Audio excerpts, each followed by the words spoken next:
It is parallel frequencies with Just Blane and Coco. Coco.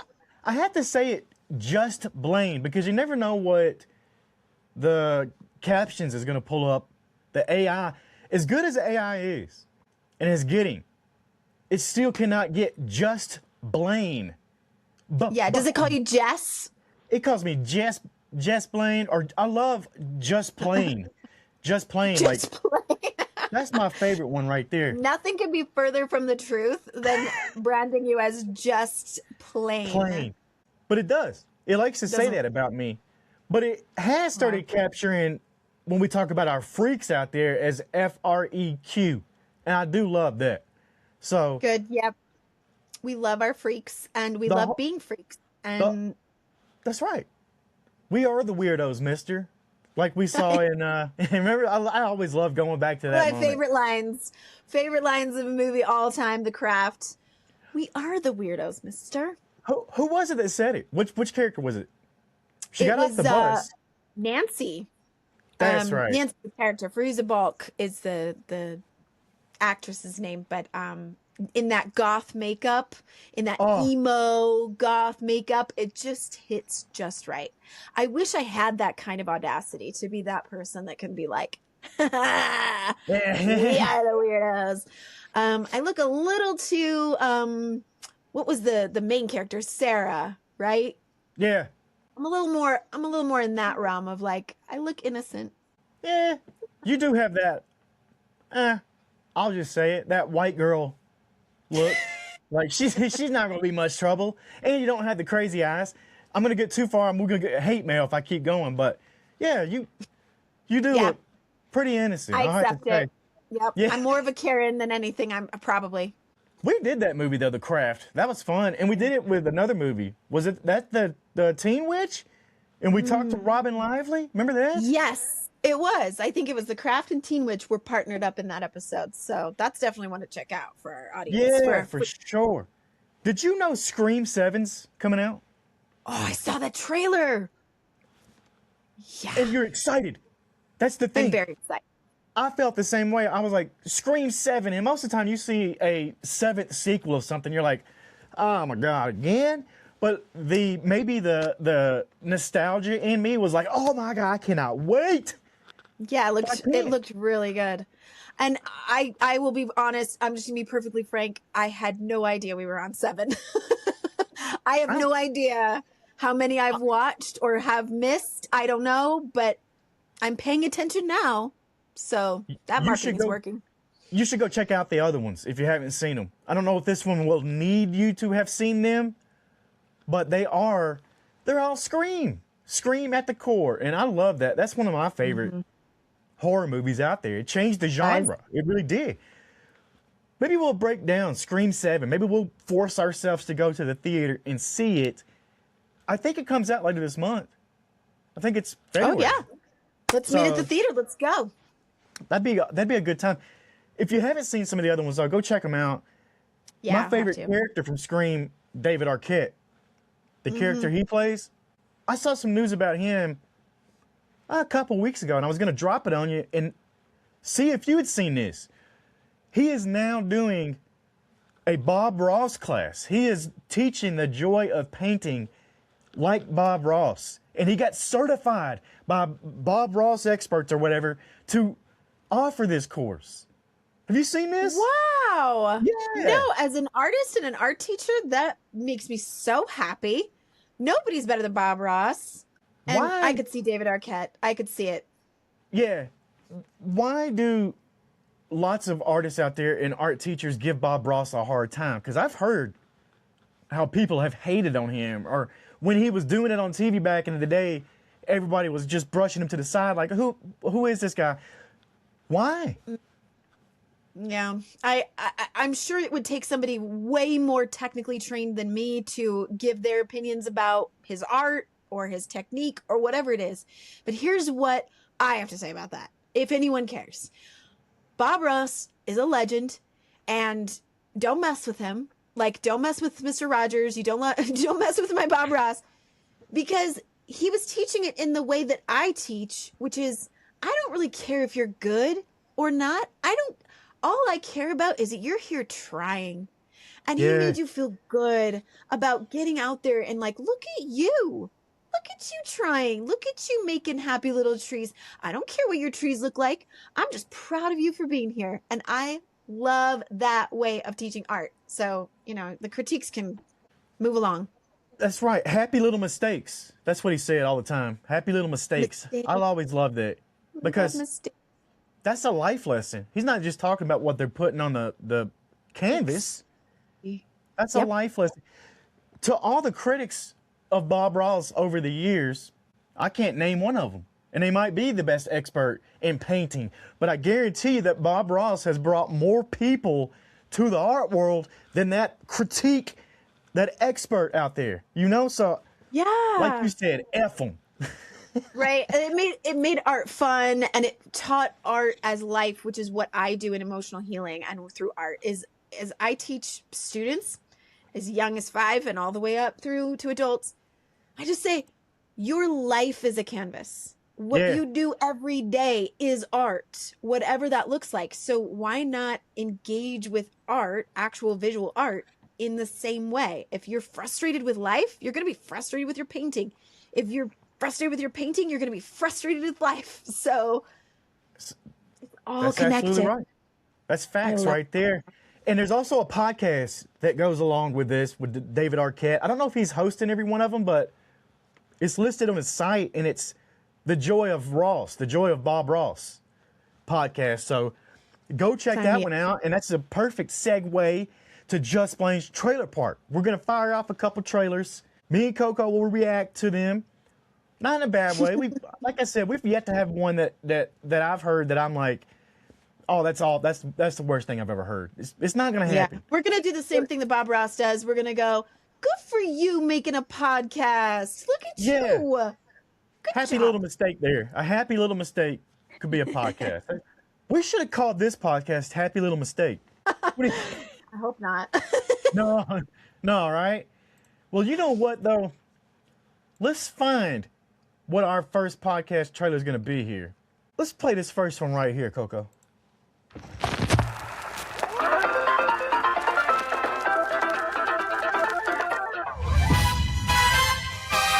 The world of Sonic the Hedgehog has been thrust into a not-so-dark, not-so-stormy, hard-boiled detective story that probably nobody saw coming.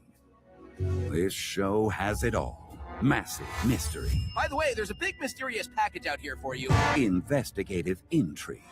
Chaos erupted at the City Museum this morning when an unidentified red intruder burst in and stole a priceless relic. Guys, I found something. Thrilling action.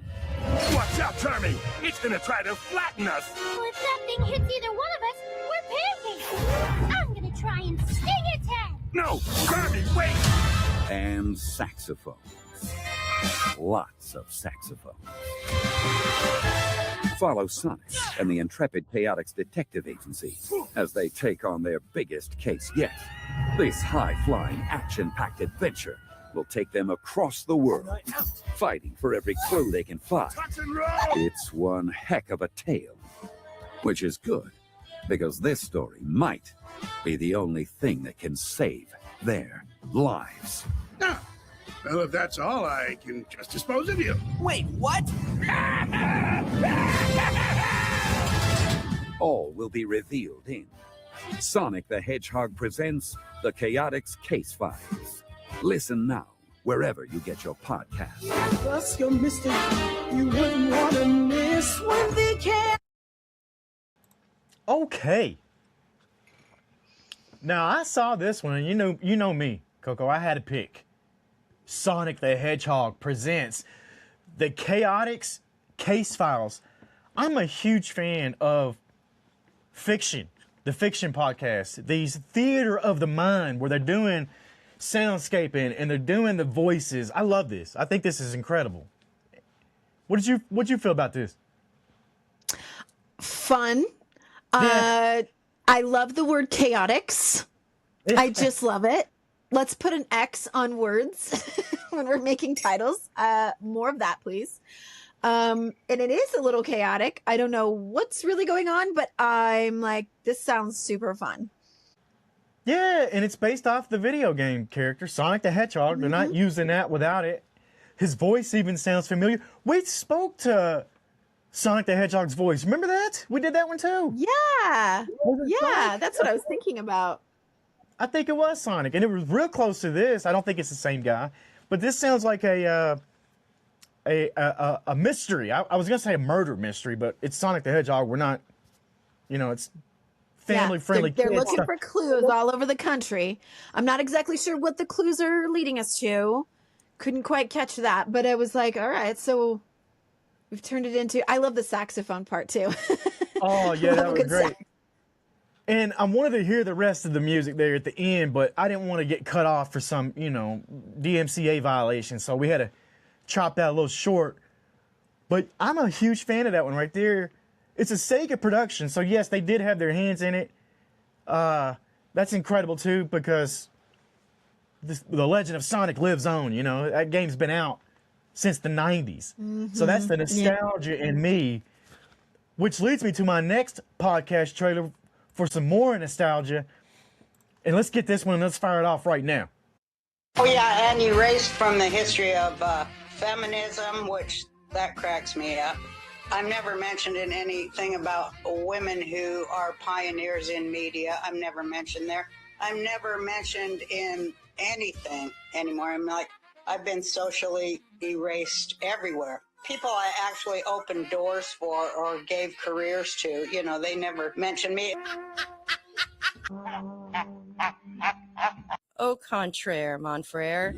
Since we began the process of preparing for this show, Roseanne has been on some sort of media platform almost weekly, and we'll be mentioning her a lot, as well as blaming her for a lot. This isn't a recap show. It's a cultural exploration, a dissection of learned behaviors and toxic patterns, an examination of the intersection of historical events and entertainment.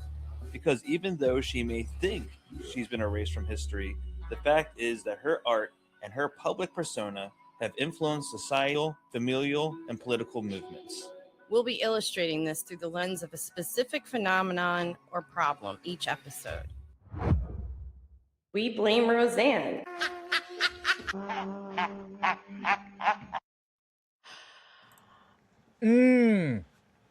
What? Wow. What a concept, first of all, for a podcast. Yeah. For somebody who, you heard her own words there, had been erased from history, to get your own podcast to tell you that you're not erased from history, that's wild in its own. Yes. And it sounds like a lot of duality on for good or for bad, the influence of Roseanne and the show and anything that she put into pop culture. They're going to outline all of it. I mean, they're not going to shy away from the real, all sides and all angles, which I think is absolutely fascinating. Same here. She made the political statements and went off the political deep end at some point, depending on which side you're on. It's, it's one of those kinds of things, but controversial for sure. Controversial, but she's right though, in her own words. She's right. You can't erase her from history, but you also can't take away what she has stood for and done in the past. So, should she be mentioned in the same names with Oprah and people like that? Maybe. But it doesn't mean you're a good person. Yeah. It doesn't mean you're doing the right things. It doesn't mean all of that. And I'm not just saying that for Roseanne. I'm saying that for anybody like that. So, and when you get political, it makes it hard for audiences like us, because we do have a lot of respect, or at least I do. I can say, just speaking for myself, I have a lot of respect for Roseanne and what she created. I have a lot of respect for the show she created. I absolutely loved Roseanne growing up. Loved it. I mean, it's probably in my top 5 favorite shows. And also, I cannot support some of the things that she represented and, personally and statements that she's come out with and things like that. But I mean, I kind of audience members, we go back and forth about stuff like that, because you could say the same for Bill Cosby. The Cosby Show, I mean, you can't write that show off. Yeah. But you also can't condone a lot of other things that came out about Bill Cosby, right? But it'd be so interesting to listen to a podcast that kind of gives you that whole picture. I can only hope that someday in my future there will be a We Blame Just Blane podcast out there that hits. The ripples of your influence on the world, what that looks like. I'm telling you. But We Blame Roseanne, produced by Your Highness Media. I know who that is. That's a great production company out there. Hosted on Acast. That's a podcast platform. Go check that one out. We Blame Roseanne. Let's get to this final podcast trailer for the day. I'm excited about this one. Let's see. Voyage. Now playing from Voyage Media, a new sci-fi thriller podcast about a young woman who inherits a hard drive of her grandfather's memories and discovers she's the key to saving the world. It says Vitalitized Cloud Art. Oh, I remember them. They catered to ancient millennials who wanted to pass their memories on to loved ones, like auditory and visual stuff. From the minds of the Nice twins, producers of Netflix's The Umbrella Academy. All right, Pops, let's see what you were up to in 2056. And starring Priya Ferguson from Stranger Things. The year of your favorite granddaughter's birth. Hey, baby boy. Then the strangest thing happened. Pops looked directly at me. But not baby me. Me. Dasha, it's time you grow up. If you are seeing this right now, we don't have much time left. Head to May 23rd, 2069. What? Expect the way we get out to be messier than the way we get in. Drop the package. Hey, you can't be in here. Hurry. Pops had a very secret other life. Find me the girl, Stillwater. Get in now. Give me the drive. Just know, I had to do it this way. It was the only way to protect you until the time was right. For you to save everyone.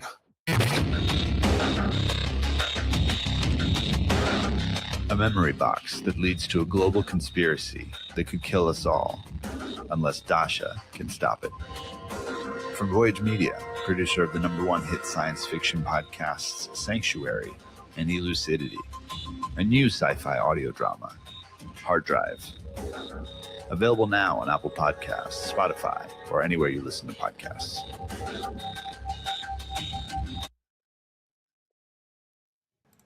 Okay. That sounded like a cinematic production. And when they said the Nice twins, I was like, oh, okay. Umbrella Academy. Have you seen that? You watched that one? Yes. Yeah. Yeah, it had the same vibes, right? Yeah, and they also did Sanctuary and Elucidity, which is two huge sci-fi podcasts that are in the same vein here of big effects and stuff like that. But they got the means to do it and the creativity even more so to do this kind of stuff. I think this is incredible. So another one of these fiction podcasts that's story-driven. Priya Ferguson, you know who that is? That's Erica. Yeah. Erica, little sister. Yeah, what'd you think about this? It's fascinating to me as I'm listening to this, and it's really dramatic and it's really intriguing. And you're like, okay, so how is this going to save the world? Why is the world in danger? You want to know. But I think how interesting it is that we've gone almost all the way into technology to where there's massive TV shows that are so cinematic. They're almost like movies in each episode. And then backtracking to almost like radio theater again with podcasts. It's so interesting that we're like coming full circle. It's got a lot of that H.G. Wells feel to it with the radio theater back in the day. They had everybody spooked thinking aliens are really here. It does. There's a lot of that going on. And I love that. I'm telling you, I love that stuff. It's theater of the mind. You can sit back, close your eyes, and everybody will see a different picture in their head. I've always thought that was amazing. I love that. art. It's art. That's an art form right there. Mm-hmm. Bob Ross would say that's a happy mistake if you mess up something in there. You know? Yeah. But I Everything do, I think it's- is an invitation to be creative in your own mind. Yeah, absolutely. I think today's podcast, were they all fiction? Were they all story driven? We had the Sonic the Hedgehog one. We had the hard drive one. Oh, we Blame Roseanne, so that's not really. Yeah, was We a little Blame mix of Roseanne both. feels a little bit like historical. It feels kind of like we're reading a history book about the influence of Roseanne on culture and our society, and that's intriguing to me. Big Yeah, time. but story driven, that's fascinating entertainment right there. Check out these 3 podcasts if you haven't already. Make sure you follow and subscribe and like and do all those things to ours at Parallel Frequencies Daily. That's on YouTube. You can catch new episodes every day, Monday through Friday, 8 p.m. That's our new release time. Be on the lookout for that. We like to give it to you right there at nighttime after the kids go to bed or after you get settled down or after you get a couple of shots of wine in you. Whatever it may Get be. to watching your favorite shows and movies, and then when you want to really listen and dive deep into it, talk about it, come and chat with us about it, get on the comment sections and let us know what you think. And make sure you're watching Deadstream for our episode tomorrow. So you've got that all ready, and then you can chat with us about it. We'll see you right here next time on Parallel Frequencies. Until next time, get on the right frequency. Get you a wavelength that you know you can ride on and ride it to the end. See you next time.